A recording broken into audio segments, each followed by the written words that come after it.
இல்லை மேடம், வீட்டில் நாங்கள் 2 பேர் தான், நானும் அப்பாவும் மட்டும்.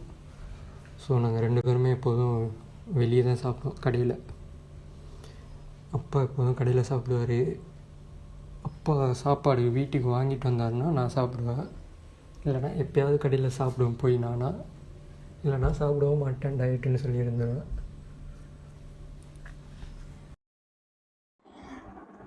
ரெண்டுமே நான் சொல்லுவேன். முதல்ல சொன்னேன் தானே ஓவராக இருக்குன்னு, அதுவும் நான் சொல்லுவேன். இப்போ நான் போதும்னு சொன்னேன்னே, அதுவும் நான் சொல்லுவேன். அதான் எங்கள் வீட்டில் ஒரு ஆள் தேடுறோம் எனக்கு, ஃப்யூச்சரில் எனக்கு சமைச்சு கொடுக்க. ஸோ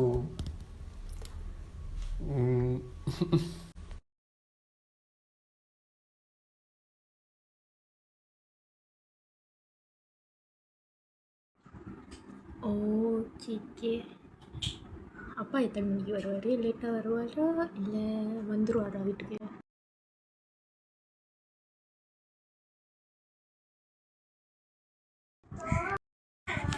ஃப்யூச்சரில் தேடுங்க. தேடிட்டீங்களா இல்லை தேடிட்டுருக்கீங்களா ஃப்யூச்சர் ஒய்ஃபை?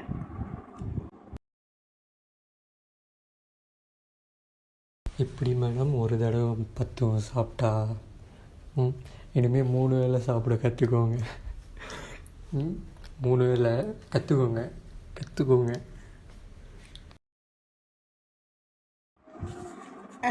அது that one a bit susah lah for me. ஆனால் பார்ப்போம். நாளே சரியாகவே சாப்பிட மாட்டேன், இல்லை வேறு கற்றுக்கோங்களா? கற்றுக்குறேங்க. அதான் உண்மையை சொன்னால் இந்த மாதிரி சொல்லிருக்கீங்க. நான் என்ன பண்ணுறது? இதுக்கு நான் என்ன பண்ணுறது?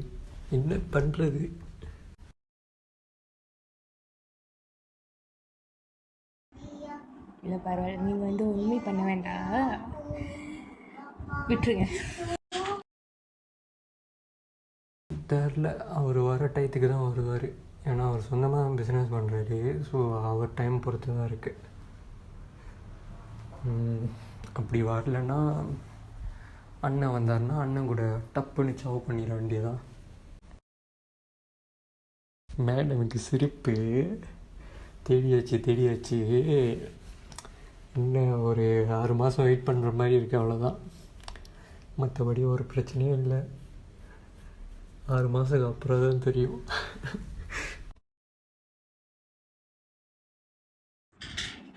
Okay. If he come late means ஏதாச்சும் வீட்டில் மேகி ஏதாச்சும் இருந்துச்சுன்னா செஞ்சு சாப்பிட்றேங்க. ஓகே, இல்லாட்டி வெளியே போயிட்டு சாப்பிட்றேங்க.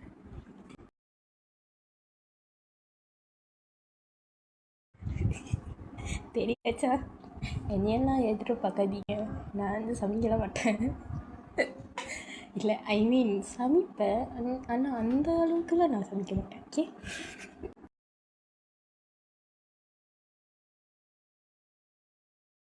ஓ, நீங்கள் அப்படி வரீங்களா?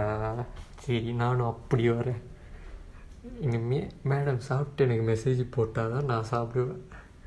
மேடம் காலையில் பிரேக்ஃபாஸ்ட் சாப்பிட்டீங்களா, மெசேஜ் போட்டோன்னே நான் சாப்பிடுவேன். அதே மாதிரி தான் லஞ்சு டின்னர் மேடம் மெசேஜ் போட்டோன்னே தான் நான் சாப்பிடுவேன். அதெல்லாம் எப்படி முடியும்? No, I am not going to accept this. No, this is wrong.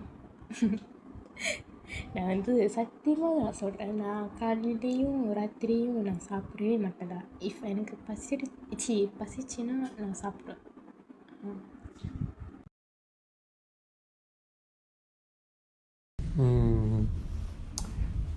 Actually பேக்ரவுண்டில் அந்த பாப்பா பாடுற பாட்டு நல்லா இருக்கு. ஆக்சுவலாக அந்த பாட்டு ட்ரெண்ட் ஆகிட்டு இருந்துச்சுன்னு நினைக்கிறேன். இப்போ அந்த சாப்பிட்றேன். இதே நானும் அன்றைக்கி ஒரு ஆள்கிட்ட சொன்னேன், வீட்டில் சாப்பாடே இல்லைன்னாங்க. சரி, கடையில் போய் சாப்பிடுங்கன்னு நான் ஆர்டர் பண்ணுறேன்னு வீட்டில் ஏதாவது இருந்தால் சாப்பிட சொன்னேன். எதுவுமே இல்லைன்னாங்க. கடைசியில் சாப்பிடாமலே இருந்துட்டாங்க அந்த அன்னைக்கு.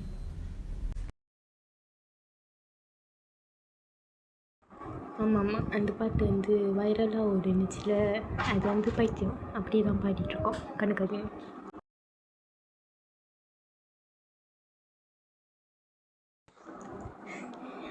அது வந்து அன்றைக்கி தான் எனக்கு பசிக்கவே இல்லை, ஸோ நான் சாப்பிடலாம், அதனால தான் நான் வேணான்னு சொன்னேன்.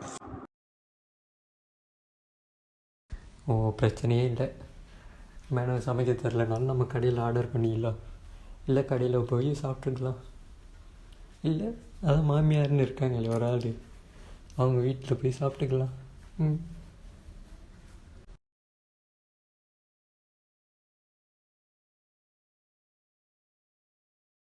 அதெல்லாம் முடியும். Madam going to accept this, going to accept. நான் சாப்பிட மாட்டேன், மேடம் மெசேஜ் போடுற வரைக்கும் சாப்பிட மாட்டேன். மாமியார் நல்லா இருப்பீங்க. யாருங்க உங்கள் மாமியார்? மாமியார் நல்லா இருப்பீங்க. யாருங்க உங்கள் மாமியார்?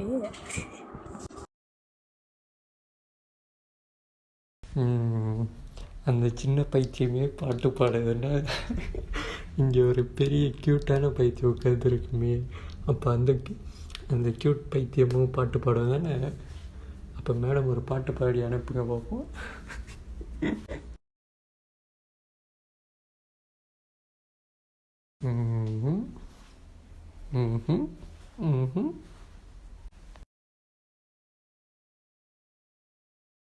No, I'm not going to accept this.